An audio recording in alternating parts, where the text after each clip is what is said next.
সৃষ্টিকর্তা কখনো কখনো আমাদেরকে দুর্বল করে দেন অধিক শক্তিশালী হওয়ার জন্য, আবার কখনো কখনো ভেঙে চূর্ণ বিচূর্ণ করে দেন একেবারে কানায় কানায় পরিপূর্ণ করে দেওয়ার জন্য।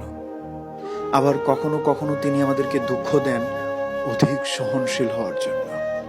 সৃষ্টিকর্তার প্রত্যেকটা জিনিস খুবই চমৎকার। কখনো কখনো তিনি আমাদেরকে ব্যথা দেন অধিক সংগ্রামী হওয়ার জন্য, আবার কখনো কখনো অধিক একাকিত্ব দেন সচেতন হওয়ার জন্য। মালিক আমাদেরকে অনেক সময় সব কিছু ছিনিয়ে নেন তার রহমত বোঝানোর জন্য। আসলে স্রষ্টার প্রত্যেকটা জিনিস বোঝা অনেক মুশকিল, কিন্তু তিনি আমাদের ভালোটার জন্যই করেন। এই যে আমাদের জীবন থেকে মানুষ কেড়ে নেন মানুষকে চেনানোর জন্য, ব্যথা দিয়ে বোঝান যে তোমাকে সংগ্রামী হতে হবে।